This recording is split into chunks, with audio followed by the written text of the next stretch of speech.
के लिए गौतम भैया, आप हमारे ग्राम सभा पचखरा में किस तरह की मीटिंग ले रहे हैं?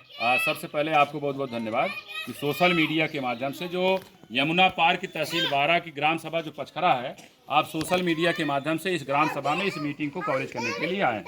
हम बता देना चाहें कि इस ग्राम सभा में लगभग यहाँ पे 50 महिलाएँ हैं और हमें मालूम है कि जो 50 महिलाएँ हैं, ये इनका परिवार भूमिहीन है। भूमिहीन के जो हम कहना चाहें तात्पर्य कि इनके अगवाड़े पिछवाड़े इतनी भी ज़मीन नहीं है कि साग सब्जी उगा सके। इतना ही नहीं, अगर मान ली प्रकृति ने या बाई चांस अगर इनके लड़के 1 साल में 2 साल में 3 साल में अगर ख़त्म हो जाते हैं, इनके पास इतनी भी ज़मीन नहीं है कि अपनी भूमधरी में अपनी ज़मीन में उसको दफना सके खोद करके। लेकिन अभी हम लोग जो आपके सोशल मीडिया के माध्यम से कहना चाहेंगे, जब पिछले साल जो है हम सब आज़ादी का अमृत महोत्सव जो है बड़े धूमधाम से मनाए और सालों भर तिरंगा झंडा अपने घरों पर आए।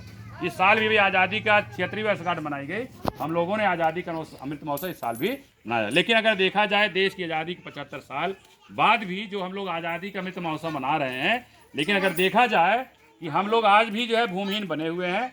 हम चाहे राज्य की सरकार हो चाहे केंद्र की सरकार हो, उससे मांग करना चाह रहे हैं कि भैया जैसे अगर, क्योंकि अगले साल चुनाव लोकसभा चुनाव आने वाला है, अगर भाई आप तिबारा मुख्यमंत्री बनना चाहते हैं, तिबारा अगर प्रधानमंत्री बनना चाहते हैं, हमारी ग्राम सभा में जैसे इस समय खेतों में धान लगाया गया है, धान की फसल जैसे कटती है, हम आप डीएम को आदेशित करके, एसडीएम को निर्देशित करके या तहसीलदार को निर्देशित करके ग्राम समाज की जो बंजर है, परती है, ऊसर है, कहीं कहीं सीलिंग ज़मीनें हैं, कहीं कहीं अतिरिक्त ज़मीनें हैं, उसको खाली करा करके, जिसके पास घर द्वार के लिए घर बनाने की जमीन नहीं है उनको आवासीय पट्टा, जिनके पास खेती बाड़ी की ज़मीन नहीं है, ऐसे भूमिहीनों को कृषि कार्य हेतु पट्टा किया जाए। चाहे हमको 10-10 बिस्सा है, चाहे 5-5 बिस्सा है, चाहे बीघा बीघा है, ऐसा अभियान चलाइए। और इसका उद्देश्य क्या है? आपने बहुत अच्छा सवाल किया। इसका उद्देश्य विशेष करके ग्रामीण क्षेत्रों में जहां अनुसूचित बाहुल बस्तियां हैं, इस समय हम लोग वहां पे जा करके महिलाओं को संगठित करके मीटिंग की जा रही। मीटिंग ये है कि जैसे जो बीजेपी सरकार है, जिसको तथाकथित व्यवस्था की सरकार भी कही जाती है,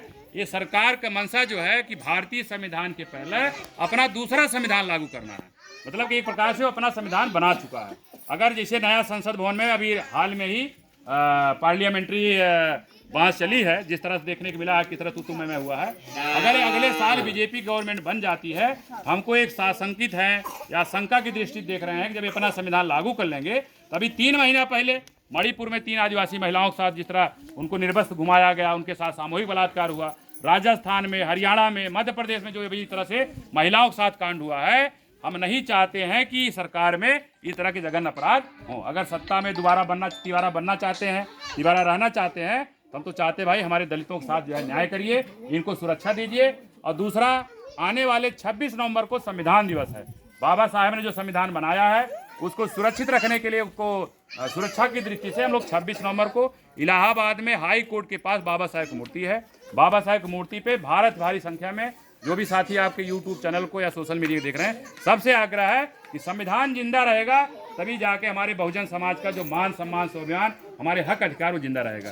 क्योंकि दूसरा संविधान लागू हो जाएगा तो समझिए हमारी आबरू जो है, सुरक्षा जो है, इज्जत जो है वो सुरक्षित नहीं है। तो सभी साथियों से आग्रह करते हुए कि आप भारी भारी संख्या में पहुंचे।